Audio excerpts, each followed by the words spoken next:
साध संगत जी, प्रेम से कहना धन निरंकार जी। एक नई साखी के साथ स्वागत है आप सभी का आपके ही चैनल पर। साध संगत जी, आज की साखी है कि कैसे भगवान ने अपने भक्त का मान रखा। तो चलिए सुनते हैं आज की ये साखी। साध संगत जी, पुरानी बात है, एक भगवान श्री कृष्ण जी का बहुत बड़ा भक्त था, लेकिन वो भक्त बहुत गरीब था।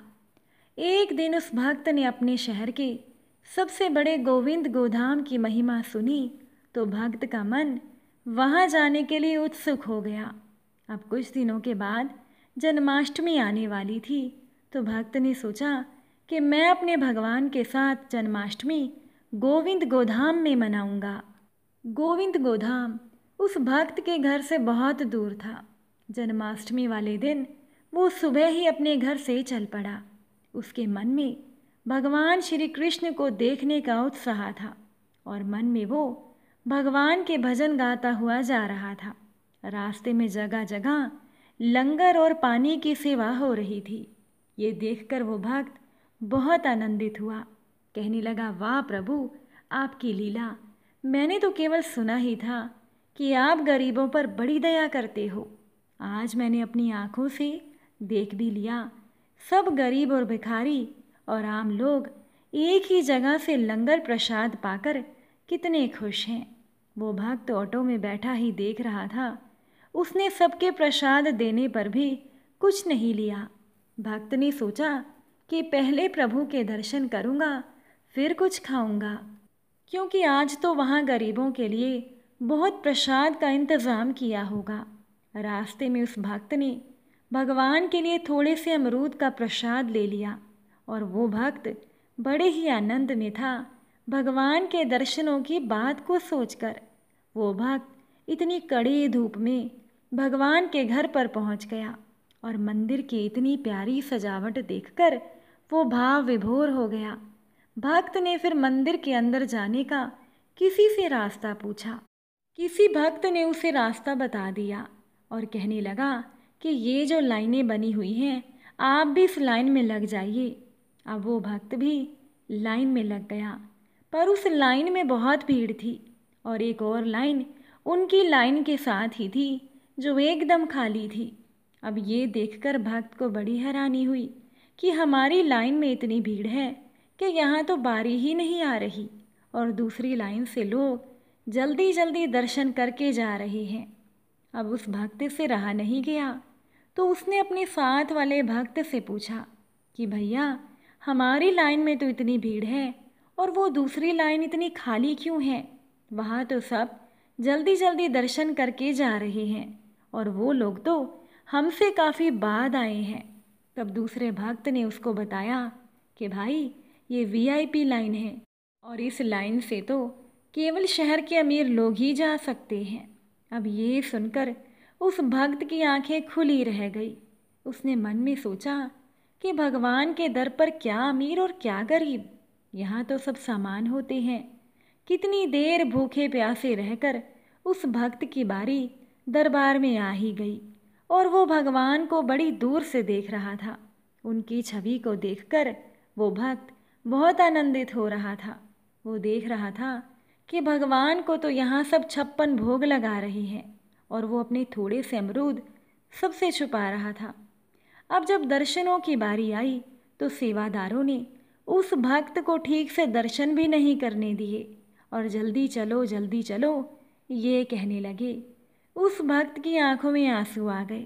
उसने चुपके से अपने वो अमरूद वहाँ रख दिए और भगवान के दरबार से बाहर चला गया। दरबार के बाहर ही लंगर प्रसाद लिखा हुआ था।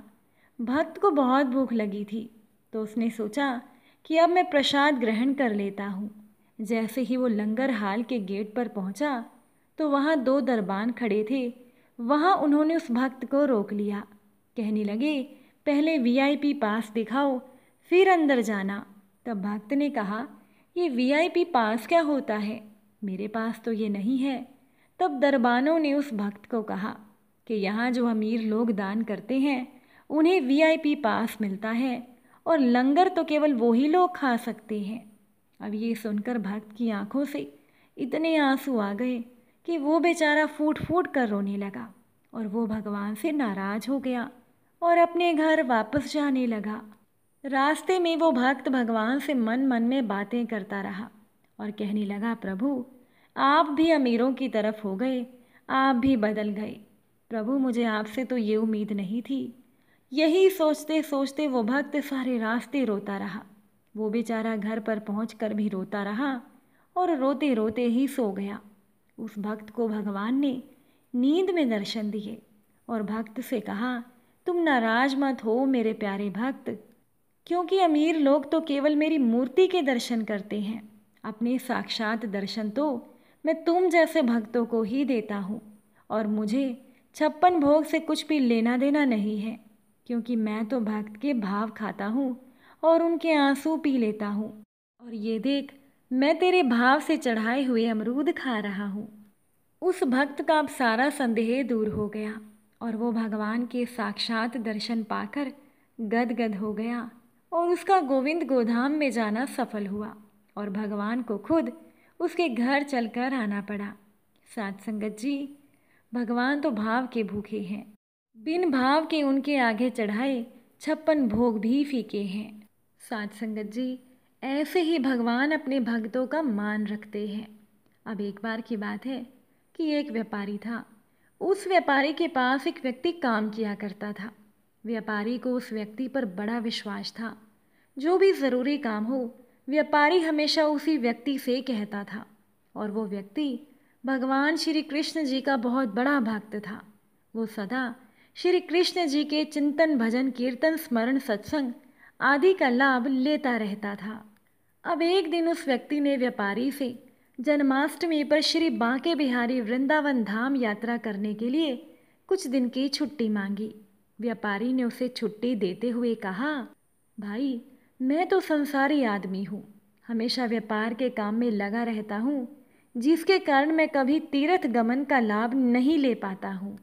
अब तुम तो जा ही रहे हो, ये लो 200 रुपये मेरी ओर से भगवान के चरणों में समर्पित कर देना।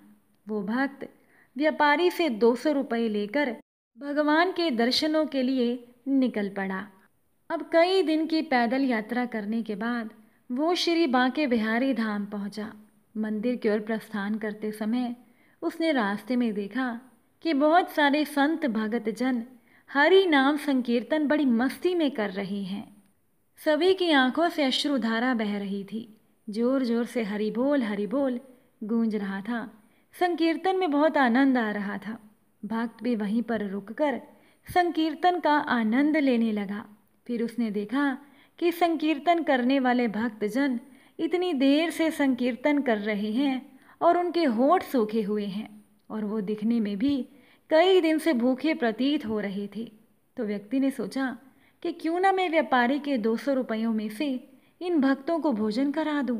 इसीलिए उस व्यक्ति ने उन 200 रुपयों में से सभी के लिए भोजन की व्यवस्था कर दी। सबको भोजन कराने में उसके 198 रुपये ही लग गए। अब उसके पास 2 रुपये बचे थे। उस व्यक्ति ने सोचा, चलो अच्छा हुआ, ये 2 रुपये भगवान के चरणों में व्यापारी के नाम से चढ़ा दूंगा। जब मेरे सेठ जी पूछेंगे कि पैसे चढ़ा दिए तो मैं बोल दूंगा कि पैसे चढ़ा दिए। झूठ भी नहीं होगा और काम भी हो जाएगा। भक्त ने भगवान के दर्शनों के लिए मंदिर में प्रवेश किया। श्री बांके बिहारी जी की छवि को निहारते हुए अपने हृदय में उस व्यक्ति ने उनको विराजमान कराया और अंत में 2 रुपये भगवान के चरणों में चढ़ा दिए और कहने लगा, ये 2 रुपये व्यापारी ने भेजे हैं। अब उसी रात सेठ के पास स्वप्न में भगवान ने दर्शन दिए और उन्हें आशीर्वाद दिया और कहने लगे, तुम्हारे 198 रुपये मुझे मिल गए हैं। ये कहकर भगवान अंतर ध्यान हो गए। व्यापारी जाग गया। सोचने लगा, मेरा नौकर तो बड़ा ईमानदार है, पर अचानक उसे क्या ज़रूरत पड़ गई थी जो उसने 2 रुपये भगवान को कम चढ़ाए। उसने 2 रुपये का क्या किया होगा? ऐसा विचार वो व्यापारी करता रहा। काफ़ी दिन बीतने के बाद भक्त वापस आया और व्यापारी के पास पहुंचा। व्यापारी ने उस व्यक्ति से कहा कि मेरे पैसे भगवान को चढ़ा दिए थे ना? भक्त बोला, हाँ सेठ जी, मैंने पैसे चढ़ा दिए। सेठ ने कहा, तुमने 198 रुपये क्यों चढ़ाए? 2 रुपए किस काम में लगा दिए। तब भक्त ने सारी बात व्यापारी को बताई कि उसने 198 रुपयों से संतों को भोजन करा दिया था और भगवान को तो केवल 2 रुपए चढ़ाए थे। व्यापारी सारी बात समझ गया और वो व्यापारी बड़ा खुश हुआ तथा उस व्यक्ति के चरणों में गिरकर कहने लगा, तुम धन्य हो, तुम्हारी वजह से ही मुझे भगवान के दर्शन यहीं बैठे बैठे हो गए। साध संगत जी, इस साखी से हमें ये सीख मिलती है कि भगवान को आपके धन की, आपके चढ़ावे की कोई ज़रूरत नहीं। जैसे इस साखी में भगवान को व्यापारी के वो 198 रुपये स्वीकार थे जो जीव मात्र की सेवा में लग गए और भगवान को उन 2 रुपयों से कोई महत्व नहीं था जो उनके चरणों में नगद चढ़ाए गए थे। इसीलिए भगवान को चढ़ावे की ज़रूरत नहीं होती। सच्चे मन से किसी ज़रूरतमंद की ज़रूरत को पूरा कर देना भगवान को भेंट चढ़ाने से भी कहीं ज़्यादा अच्छा होता है। और सोचिए कि हम इस परमात्मा को, हम इस ईश्वर को भला क्या दे सकते हैं जिसके दर पर हम खुद ही भिखारी हैं। आप सभी को अगर आज की ये साखी अच्छी लगी हो, वीडियो को लाइक और शेयर ज़रूर कीजिएगा। आप सभी से फिर मुलाकात होगी एक नई साखी के साथ। साथ संगत जी, प्यार से कहना, धन निरंकार जी।